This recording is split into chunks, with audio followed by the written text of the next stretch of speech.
Wednesday morning, Market Chameleons, and everyone joining us for the first time. Thanks for coming by and watching the Market Chameleon pre-market show. Before we get started, please look at the shared disclaimer and be aware that neither Market Chameleon, Dimitri, or myself are registered investment advisors. If you're searching out investment advice, please reach out to a registered representative. This show is for informational purposes only. You ready to go, D? Yep. Good morning, everyone. And let me share my screen here. And as I'm doing this, if you're joining us for the first time, Will and I, we do these shows in the morning to try to help answer questions you may have about the Market Chameleon tools, the data, or the analytics. If you have a question, type it into that live chat on YouTube. Will's watching it, and he'll let me know when those questions come in.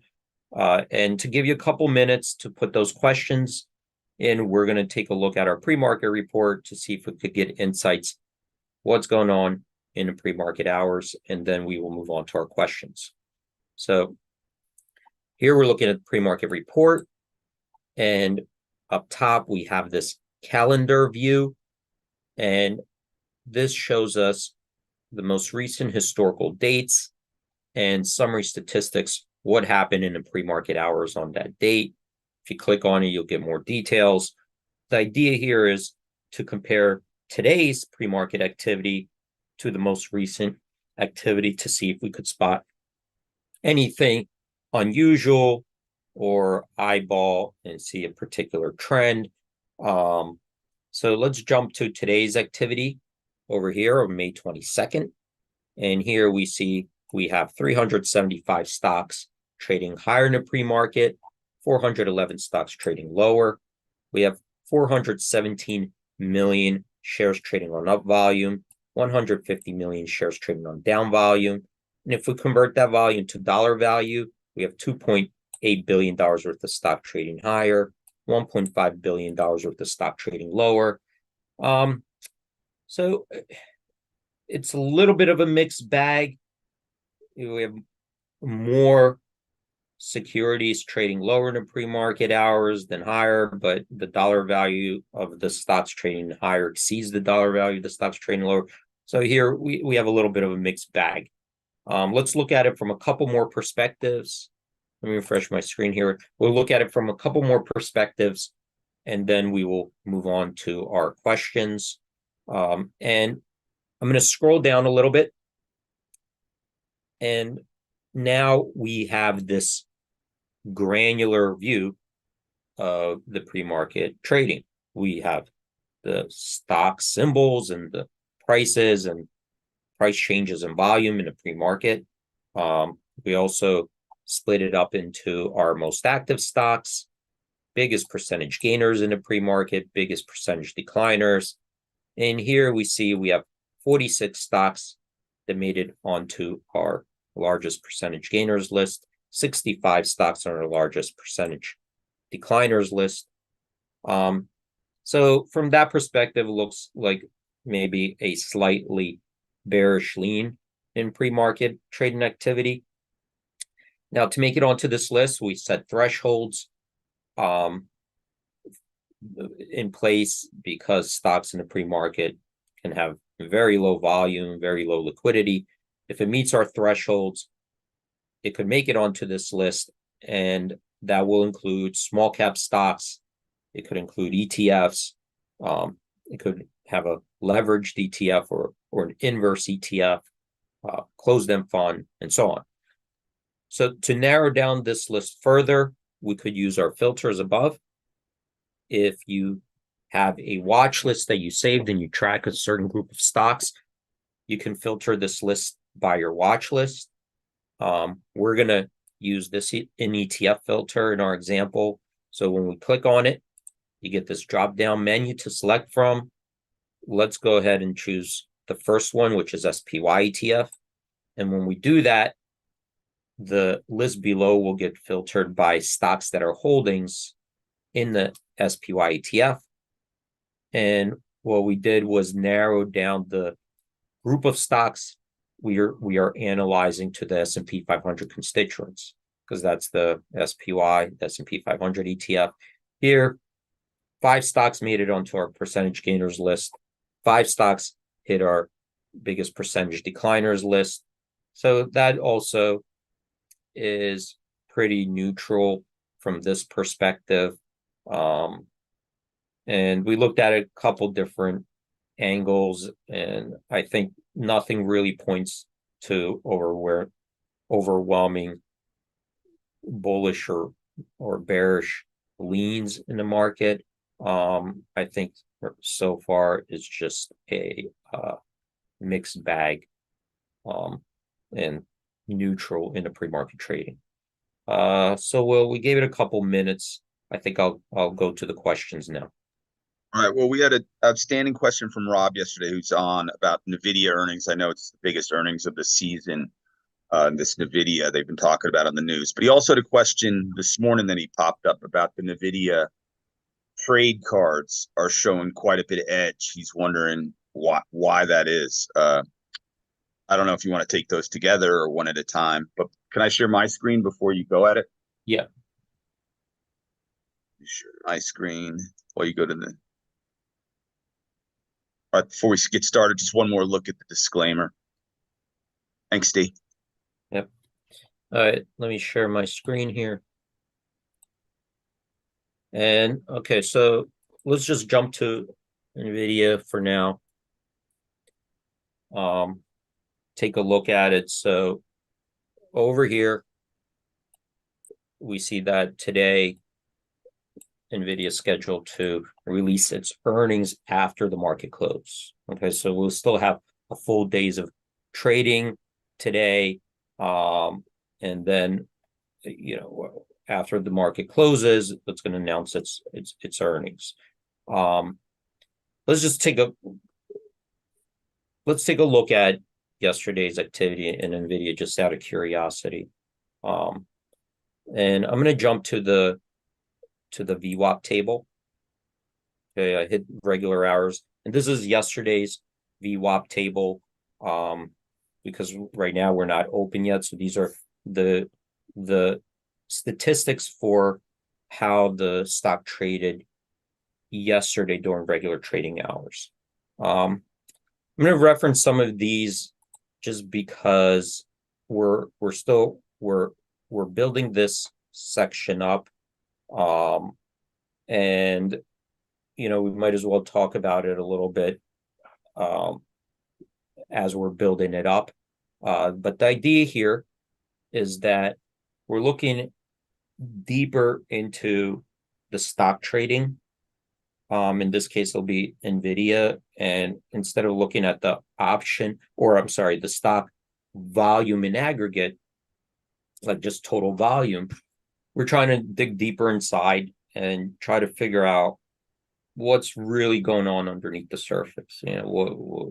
And for that, we have to start slicing up the volume and categorizing it and tagging it and so forth. So in this instance, what we have is a summary table. You have a drop down that you could change, but it defaults to the volume bursts. Okay. And a large volume burst, we define as that there's an unusual spike in trading volume in a very short period, in this case, in a minute, for that particular time of day. Okay.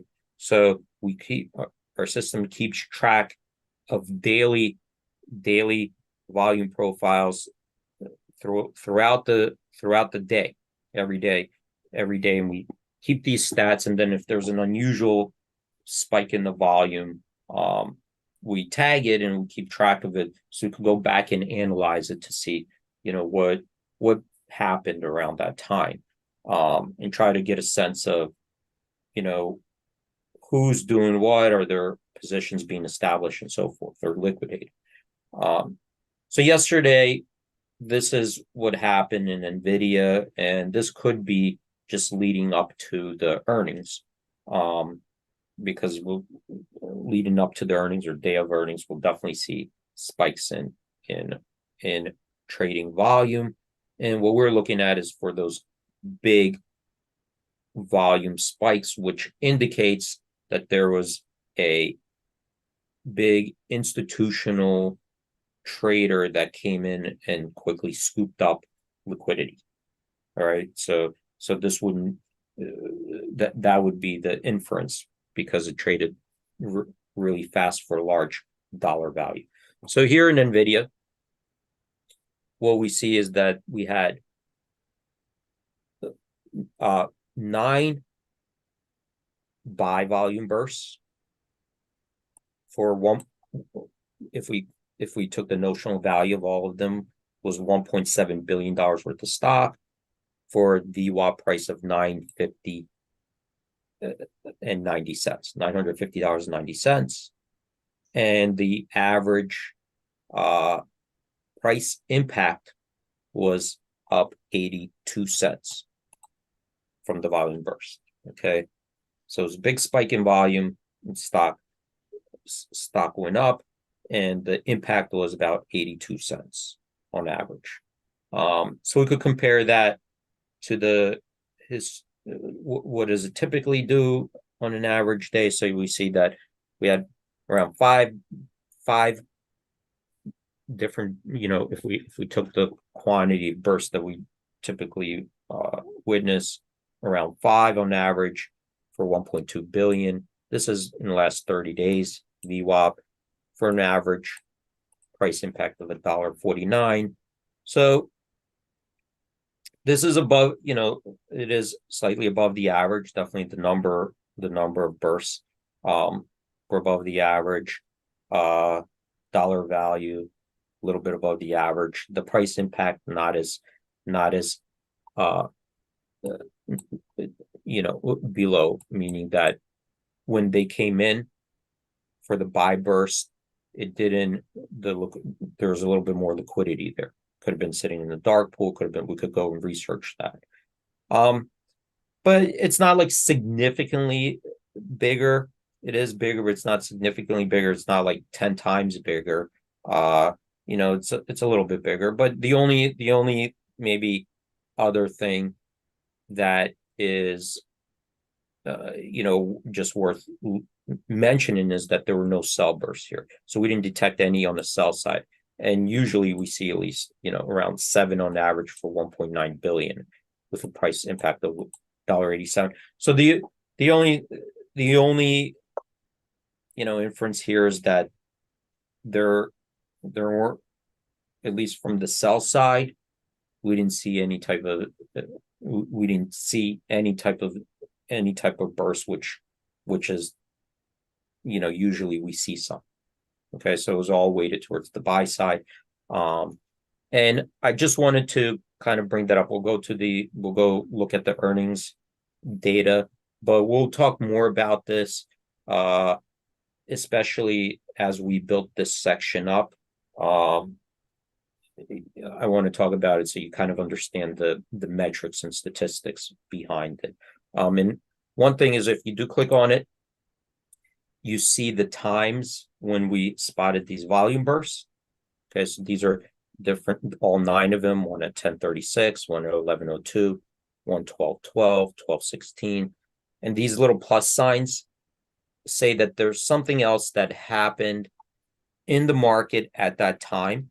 So if we go at 10:36, we could see that there was a big buy burst in the S&P 500 basket of stocks, 18 of them.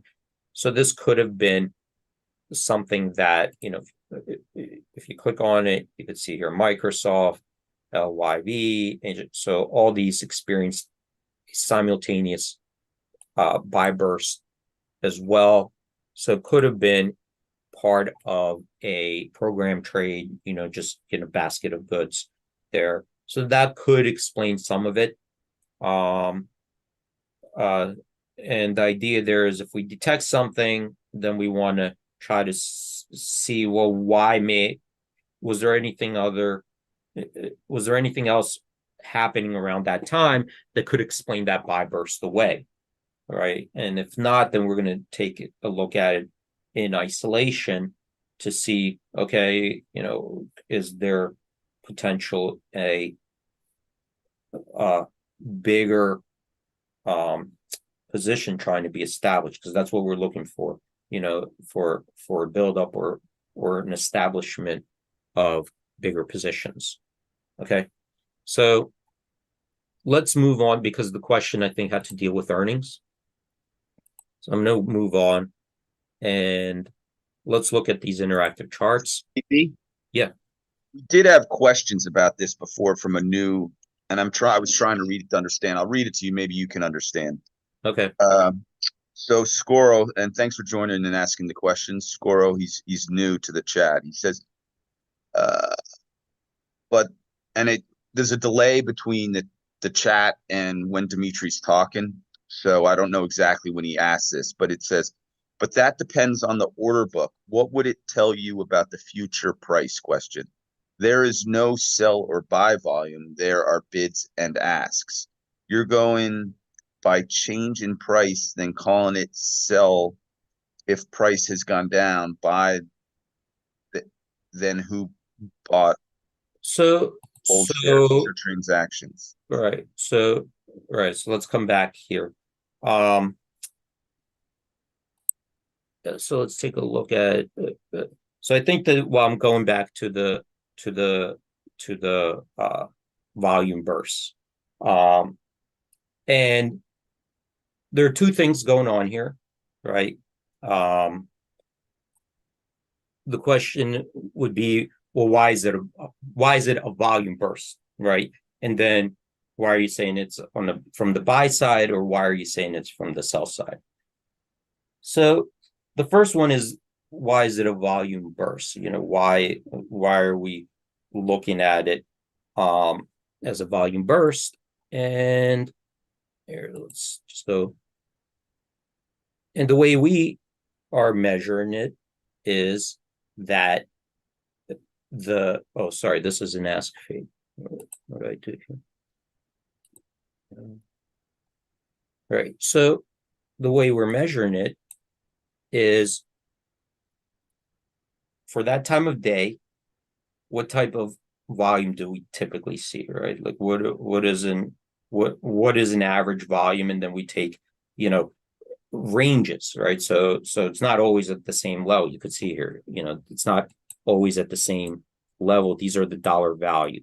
We're looking at the dollar value of trades in a particular minute, but it'll range. It's not always the same. So we look at the bigger volumes and how many standard deviations did it move away, like how far away is it? So I think at 2.8, right? So if you hover over, this is 3.2 times the average volume. So that's how we detect the volume burst, that it is an unusual amount of trading volume activity.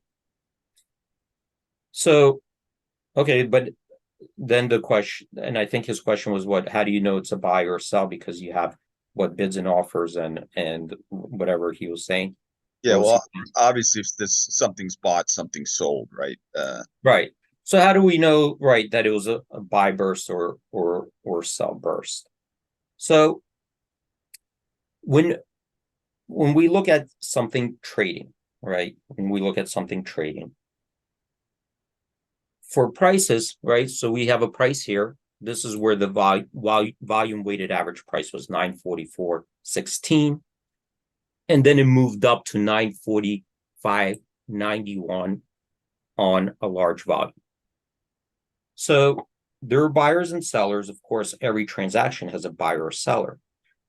But for prices to move higher, right? For the prices to move from this level to a higher level, you would need buyers to move those high, right? You can't just have sellers. The buyers have to step up above these prices, right? There's no way to raise the prices unless buyers are willing to pay higher prices and move those offers higher, right? Because you got to move the book. You have to move the book higher, and there's no way to do that for the sellers to do that themselves. So the sellers alone the sellers alone cannot print higher prices. They can't do it, right? So just if you raise your limit offer, right? Let's say you wanted to sell something at 950 and you moved your price up to 951. Well, raising your offer doesn't raise the price. Somebody has to raise their bid to buy that 951, right? It takes buyers to step up, okay, and buy that volume. And that's why we say it's a buy burst, because the volume went up and the prices went up. So it would take more buyers, right? Supply and demand, right? What makes the prices go up? The demand has to exceed the supply, right? That's what the buy burst means. That to get to that next level, right? To get to the next level to go higher, buyers have to step up, right? Because if they don't step up their bids, if your limit bid is the same and you refuse to step it up, the prices are going to move up, right? The bids have to step up. Now, what about on the way down? How do we know it was a sell burst? Well, just like a buy burst, for the market to move down to lower levels, the offers have to step down. They have to be able, because if the offers stay at the same exact price, right, and nobody's even if the bids drop to zero, you can't print lower prices unless the offers step down. Okay, so that's why when we look at the buy versus sell side, we look at what was the price impact, what was the impact to the market, because these are not, when we're looking at the prices here, these aren't suggested offers or bids. These are actual traded prices. That means they transacted at those prices. They transacted at higher prices. So for those trades to occur, the bidders had to step up from this level to the next level to buy that. So that's why it is a buy burst. Does that make sense to the person, or unless I'm not understanding their question? Yeah, unfortunately, I don't have the link to come in live, but he is asking different questions. I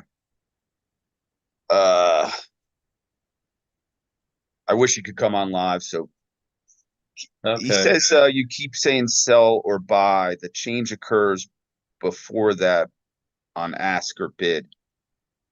By the time it's bought or sold, it's 1-to-1. I'm not actually understanding what Stan's saying, to be honest with you. Okay.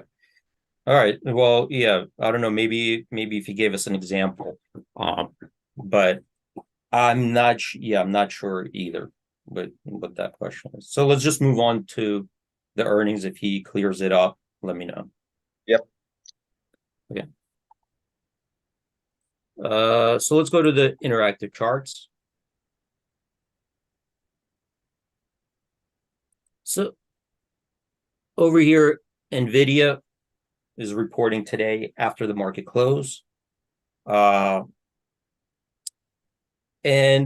obviously we don't know what the earnings will be. But we could look at the historical data to get, averages and ranges and the high and the low. So we could paint a picture of potential outcomes. And then we could compare, where the markets are lining up today. So over here, this top one, this looks at the historical end value of the straddles right before the earnings are announced. And it's saying where does it usually on average end up? Where does the straddle price usually end up? The premium, right, of the straddle right before earnings. So here we have the average is 7.2%. So let's just look at that. So when I click on it, now it shows us the historical straddle prices, right? The historical straddle prices going back, looks like to 2014. So here we could compare where we are now. And the idea there is, if we're looking at the straddle throughout the day, before it even gets to that end of the day, we could see where it is now versus, where it potentially may close at, right? Because some people, that's what they do. They don't care about holding the straddle. And then that's a real trade, till over earnings. You just want to see where it is now and potentially where it could get bid up to prior to the close. So this is where we are now. If I'm hovering over, it's 8.2%. So that's where it closed yesterday. So yesterday, we're not open right now, but yesterday's closing straddle value was 8.2%. And how does that compare to, where on average it closes at the end of the day historically? So that's 7.2% here. So you could see this dotted line, that's the average of all the historical data. The max and min, 10.5% versus the min 3.9%. And then the median right in the middle is 7.2%. So we're kind of getting that range of historical, end values. And you could see here that it's not always right at the average. They could bounce around, so there is some variance there, right? I see 3.9%, so you can see the low ones over here. You got 10.5%, the high ones over there. And if we wanted to get a sense of 8.2%, that's where this last one was. If we put that 8.2% in our calculator, we see that 69% of the straddles historically were below 8.2%. So the straddle premiums were below that. But of course, we have to take into consideration we have a whole days of trading still today before we get there. Okay, so there's still volatility to consider today. How did the straddle tend to get priced relative to the actual move? So we could see here that 63.4% of the time the straddle overestimated the move. 36.6% of the time it underestimated the move. Meaning underestimated means the move exceeded where that straddle was priced. Overestimated means the move was more mute than the straddle was priced at. So we're right up at 9:30. It took a while here, so I might just stop here. All right, D, great job. We did have carry through on the discussion about what Stan was asking. Maybe we can look at that again tomorrow, or we can see the results in the video. Either way, great job, my friend. Okay, great. All right, thanks everyone for joining. Stay safe out there. Have a great trading day, and hope to see you guys tomorrow. Trade in peace, chameleons. Everyone have a great day. Bye.